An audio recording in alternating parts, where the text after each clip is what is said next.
আসসালামু আলাইকুম। আশা করি আপনারা সবাই ভালো আছেন। আজকে আমি আলোচনা করব ড্রয়িং মোড নিয়ে।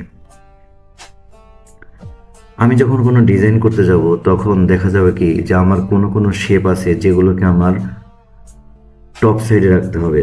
আর কোনো সাইড কোনো ক্ষেত্রে দেখা যাবে যে আমার কোনো লেয়ারকে আবার আম, নিচে দিয়ে দিতে হবে। এক কথা উপর আর নিচের যে বিষয়টা সেটাকে আমরা এখন দেখবো। এক কথায় আমরা যখন একটা শেপকে অ্যারেঞ্জ করব, send to back, send to forward, এইসব জিনিস আমি আজকে আপনাদেরকে দেখাবো। খুব সহজ একটা জিনিস, আপনারা মনোযোগ সহকারে দেখলে খুব সহজে এই জিনিসটাকে আয়ত্ত করতে পারবেন। এই যে আমি প্রথমে দেখাই যে উম, আমার যে অ্যাডোবি ইলাস্ট্রেটর আছে এইটার ড্রয়িং মোডের অপশন নিয়ে। এই যে দেখুন আমার যে এই যে এখানে ফিল কালার আর এখানে আছে স্ট্রোক কালার। এইটার নিচে দেখুন তিনটা অপশন আছে, এই তিনটা অপশনের নিচে দেখুন আবার তিনটা অপশন আছে। এইটা হচ্ছে আমার ড্রয়িং মোড। এই ড্রয়িং মোডের তিনটা অপশনের মধ্যে কিন্তু আমার একটা ভিজিবল না, আপনার এই দুইটা কিন্তু ভিজিবল। আমি ওয়ান বাই ওয়ান আপনাদেরকে দেখাই। এইটা হচ্ছে দেখুন আমার নর্মাল মোড। আমি যদি কিবোর্ড থেকে শিফট প্লাস ডি প্রেস করি তাহলে কিন্তু আমি এই মোডে চলে যেতে পারি। আমার বর্তমানে কিন্তু এখন ড্র বিহাইন্ড মোডে আছে।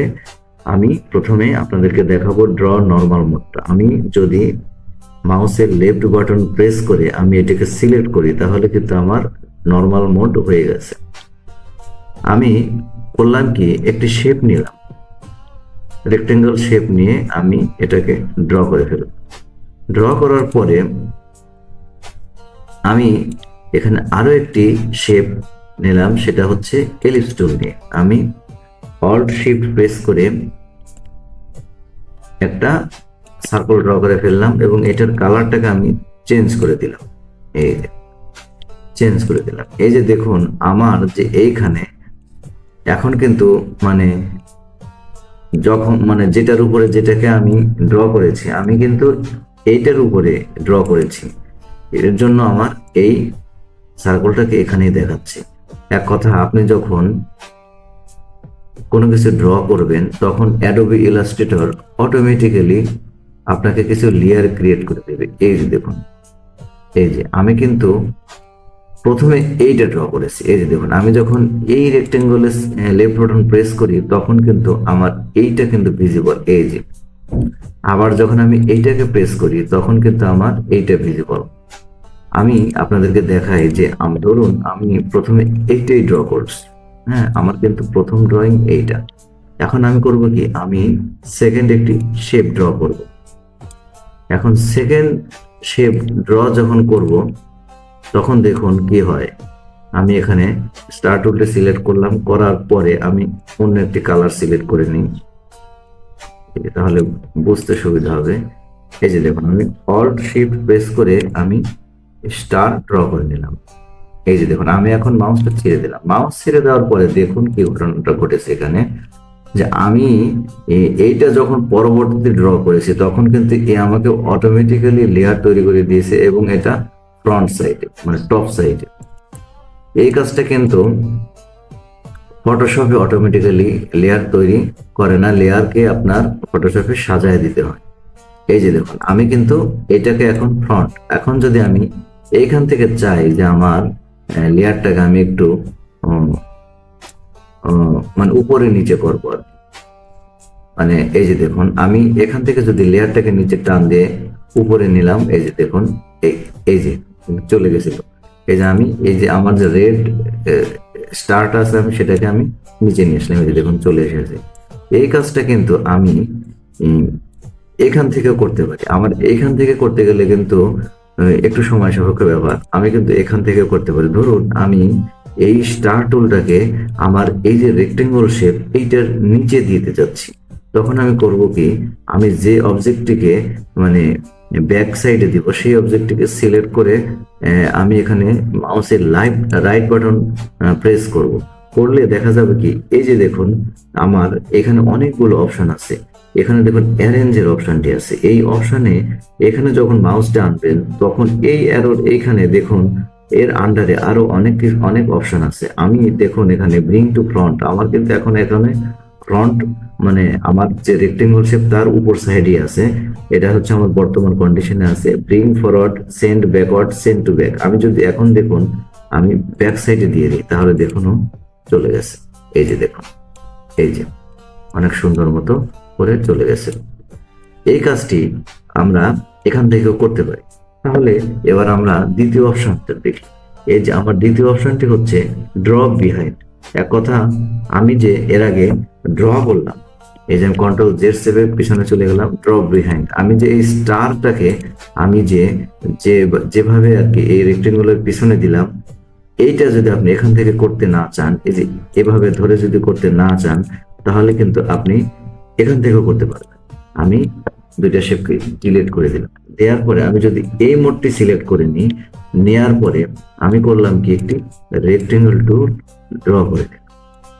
নেওয়ার পরে আমি আরেকটি শেপ সিলেক্ট করে এখানে আমি কালারটা চেঞ্জ করে দিই, আমি এখানে কালারটাও চেঞ্জ করে দিলাম। দেওয়ার পরে আমার কিন্তু এটা বিহাইন্ড মোডে এখন সিলেক্ট করা আছে।